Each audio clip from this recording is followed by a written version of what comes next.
हम लोग applied mechanics subject के बारे में पढ़ने चल रहे हैं, जिसमें पहला चैप्टर चल रहा है आपका इंट्रोडक्शन, परिचय में इसके पहले हम लोग जो पढ़े हैं अनुप्रयुक्त यांत्रिकी के बारे में पढ़े हैं, यांत्रिकी की उपयोगिता पढ़े हैं, राशियाँ पढ़े हैं जिसमें सदिश राशियाँ और अदिश राशियाँ थी।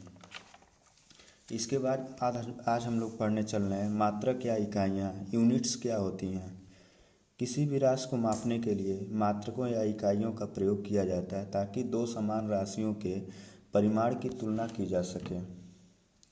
जैसे जो भी आपकी राशियाँ होती हैं, सबसे पहले तो राशियाँ क्या होती हैं। राशियाँ आपकी जो जैसे आपकी लंबाई हो गया, द्रव्यमान हो गया, समय हो गया, तापमान हो गया, ये सारी चीज़ें आपकी क्या होती हैं, राशियाँ होती हैं। इनको हम लोग जब मापते हैं, जैसे लंबाई को मापते हैं तो हम लोग मीटर में मापते हैं, सेंटीमीटर में मापते हैं, एमएम में मापते हैं। तो जो हमारी स्टैंडर्ड मात्रक होते हैं, यूनिट्स होते हैं, वो लंबाई का मात्रक होता है, यूनिट होता है मीटर में। तो जो लंबाई राशियाँ हैं इसको हम लोग मापते हैं मीटर में, जैसे 1 मीटर, 2 मीटर, 3 मीटर, 4 मीटर। तो यहाँ पर जो आपके मीटर हैं यह आपकी मात्रक हैं या आपका मात्रक है। जब किन्हीं भी दो लंबाइयों को मापते हैं तो वह मीटर में ही मेजर किया जाता है ताकि दोनों लंबाइयों की हम लोग तुलना कर सकें।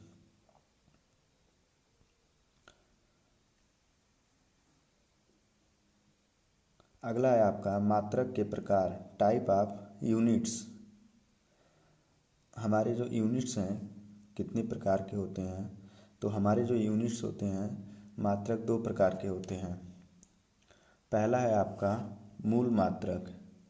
मूल मात्रक फंडामेंटल यूनिट्स।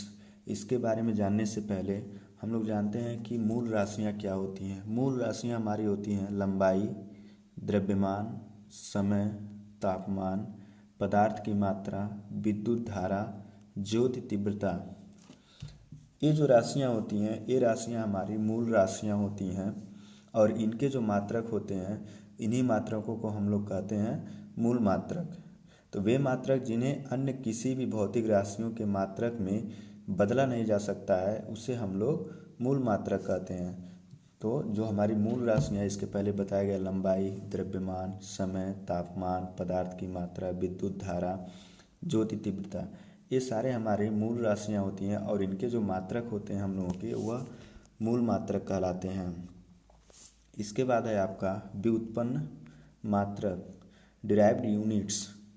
अब आपके व्युत्पन्न मात्रक क्या होते हैं, वे मात्रक जिन्हें मूल मात्रकों की सहायता से ज्ञात किया जाता है उन्हें व्युत्पन्न मात्रक कहते हैं।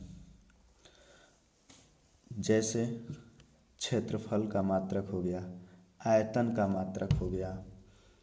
अब जो हमारी मूल राशियाँ होती हैं इनके जो मात्रक होते हैं, जैसे लंबाई का मात्रक मीटर हो गया, द्रव्यमान का मात्रक हमारा केजी हो गया, समय का मात्रक सेकंड हो गया, तापमान का मात्रक डिग्री सेल्सियस या केल्विन हो गया, पदार्थ की मात्रा का मात्रक हमारा होता है मोल, विद्युत धारा का मात्रक होता है एम्पियर और ज्योति तीव्रता का मात्रक होता है कैंडिला। इन सभी मात्रकों से जो मिल के मात्रक बनते हैं उन्हीं मात्रकों को हम लोग व्युत्पन्न मात्रक कहते हैं। जैसे जो क्षेत्रफल का मात्रक है, क्षेत्रफल हमारा क्या होता है, लंबाई गुणे चौड़ाई। तो हमारा क्षेत्रफल होता है लंबाई गुणे चौड़ाई। तो लंबाई का मात्रक भी हमारा मीटर में होता है और चौड़ाई हमारी क्या होती है, मीटर में। तो मीटर इंटू मीटर, तो क्षेत्रफल हो गया क्या, मीटर स्क्वायर। तो यहाँ पर दो मूल मात्रक मीटर और मीटर मिलकर हमारे व्युत्पन्न मात्रक, क्षेत्रफल का मात्रक जो होता है वह हमारी व्युत्पन्न मात्रक बनाते हैं, उसी को हम लोग कहते हैं मीटर स्क्वायर।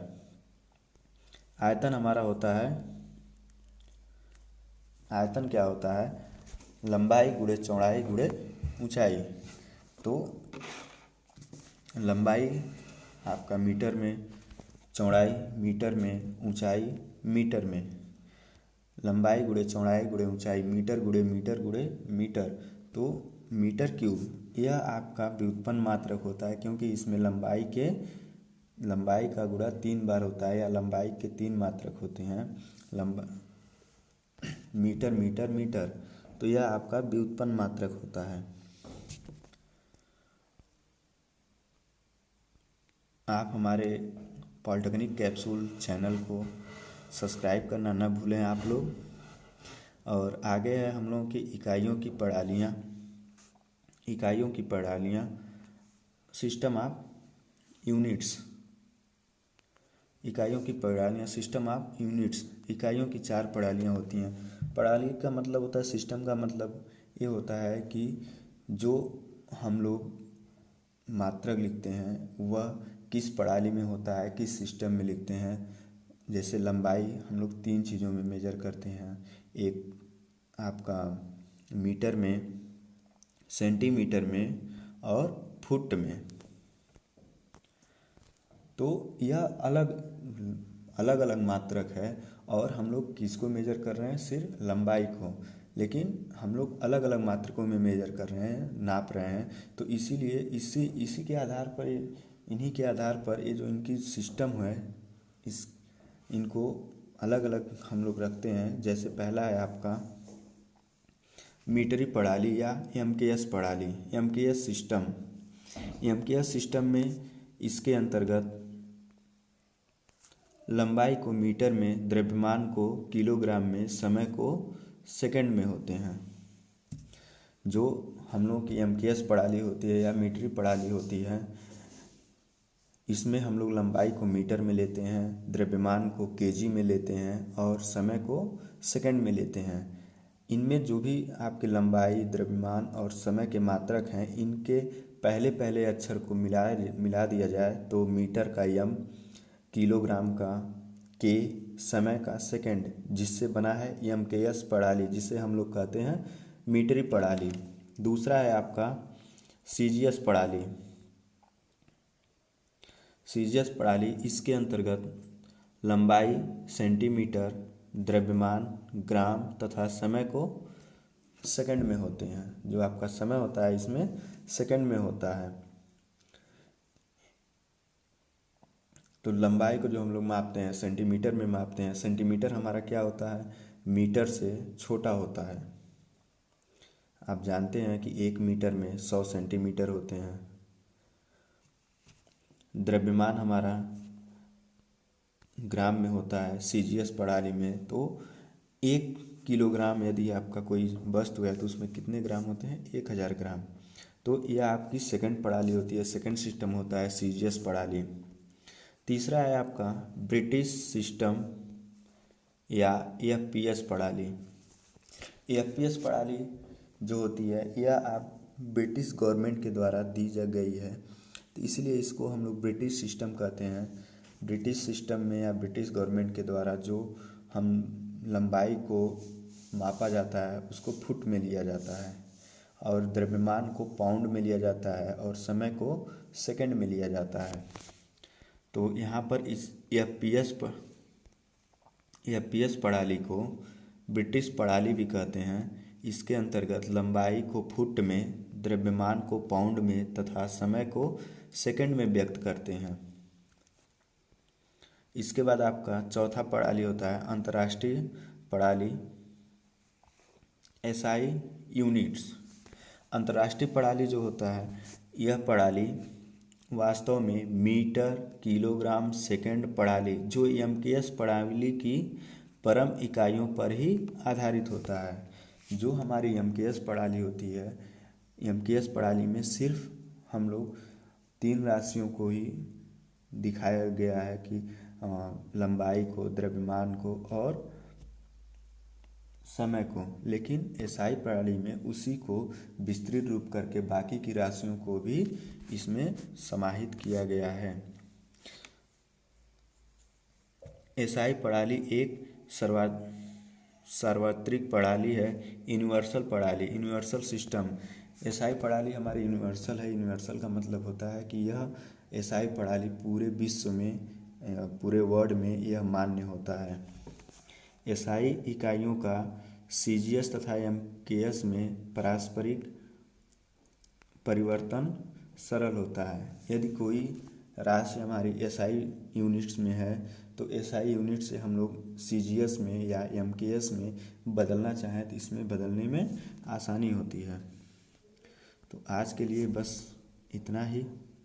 और आप लोग हमारे पॉलिटेक्निक कैप्सूल चैनल को लाइक करें, शेयर करें और सब्सक्राइब करना न भूलें।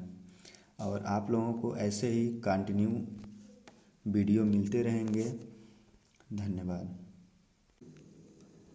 पहला चैप्टर क्या पढ़ रहे हैं, जो आपका इंट्रोडक्शन है।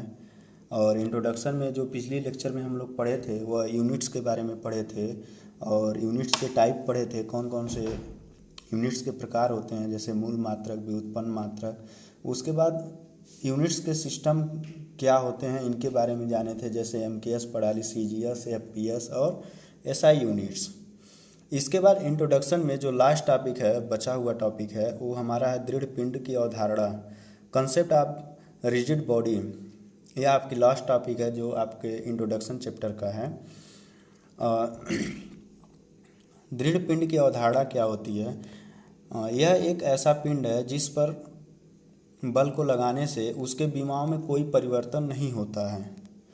आप लोग भी जानते हैं जो दृढ़ पिंड होते हैं, दृढ़ पिंड वो पिंड होते हैं जिस पर हम लोग बल लगाते हैं तो उसके आकृति में या उसके आकार में, माप में कोई परिवर्तन नहीं होता है। ऐसे पिंड, ऐसी बॉडी को हम लोग रिजिड बॉडी कहते हैं, दृढ़ पिंड कहते हैं।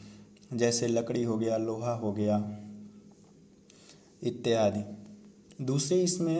दूसरा पॉइंट है, कठोर पिंड में दो बिंदुओं के बीच की दूरी हमेशा स्थिर होती है, चाहे इस पर कोई भी बाह्य बल आरोपित किया जाए। दूसरे पॉइंट में दृढ़ पिंड में दो बिंदुओं के बीच की दूरी हमेशा स्थिर होती है। अब दो बिंदुओं के बीच की दूरी का मतलब है, यदि कोई आपकी यह दृढ़ पिंड है, एक रिजिड बॉडी है, इसमें कोई दो पॉइंट, एक पॉइंट यह है ए और दूसरा पॉइंट है बी, यह दो पॉइंट हैं। इन दोनों पॉइंटों के बीच में जो डिस्टेंस होगी वह आपकी हमेशा स्थिर रहेगी। यदि इन दोनों पॉइंटों के बीच में 1 सेंटीमीटर, 1.5 सेंटीमीटर या 2 सेंटीमीटर डिस्टेंस है, दूरी है, तो हमेशा 1 सेंटीमीटर, 1.5 सेंटीमीटर, 2 सेंटीमीटर ही बनी रहेगी, चाहे आप उस पर बल लगाएं या ना लगाएं, चाहे आपका कोई भी बल उस पर कार्य कर रहा हो।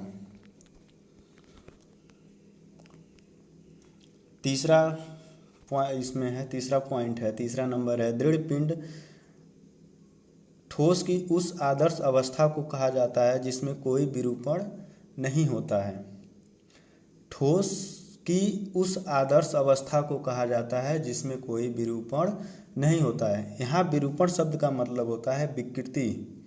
विरूपण शब्द का मतलब होता है विकृति, और विकृति का मतलब होता है यदि हम किसी वस्तु पर बल लगाते हैं तो उस वस्तु में जो डायमेंशन में, माप में, या आप लंबाई में कह सकते हैं या क्षेत्रफल में कह सकते हैं या आयतन में कह सकते हैं, तो उसमें जो कमी आती है, या यूँ कह सकते हैं कमी आती है, या उसके जो माप ज़्यादा हो जाते हैं, तो उसी को हम लोग कहते हैं विरूपण। और यह विरूपण होता है कि जो आपकी प्रारंभिक डायमेंशन होती है और बल लगाने के बाद उसमें या तो चेंजेस जो आ रहा है या बढ़ रहा है या कम हो रहा है, तो दोनों का अंतर जो होता है उसी को हम लोग विरूपण कहते हैं।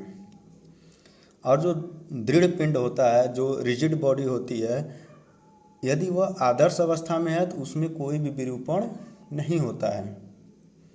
तो ऐसे चीज़ें हम मान कर चलते हैं कि जो हमारी लकड़ी है, लोहे हैं, उनमें विरूपण उत्पन्न नहीं होता है। आप जानते हैं कि जो लकड़ी या लोहे या जो भी ठोस होते हैं, ठोस पिंड के जो आंतरिक कण होते हैं वह काफ़ी पास होते हैं, किसकी अपेक्षा? लिक्विड और गैस की अपेक्षा।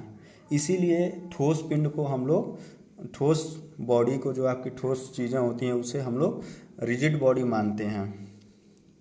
और यह आपका इंट्रोडक्शन चैप्टर का लास्ट टॉपिक था। अब इसके बाद आपके पहला चैप्टर आपका इंट्रोडक्शन कंप्लीट हो गया, और इसके बाद जो आपका अगला चैप्टर है, सेकंड चैप्टर, वह आपका है बलों के नियम। तो बलों के नियम आपको अगले वीडियो में मिलेगा। आज के लिए बस इतना ही। और एक चीज़ और आप लोगों से कहना था दोस्तों कि यदि आप लोगों को जिस भी सब्जेक्ट का जो भी हमारे चैनल पे जो सब्जेक्ट हमारे चल रहे हैं पॉलिटेक्निक कैप्सूल पर, उसमें जिस भी सब्जेक्ट का आपको पीडीएफ चाहिए वह पीडीएफ आपको हमारे टेलीग्राम चैनल पॉलिटेक्निक कैप्सूल पे मिलेगा। तो पीडीएफ के लिए आप लोग हमारे टेलीग्राम चैनल पॉलिटेक्निक कैप्सूल को ज्वाइन करें और वीडियो को ज़्यादा से ज़्यादा लाइक करें, शेयर करें और चैनल को सब्सक्राइब करना ना भूलें। धन्यवाद।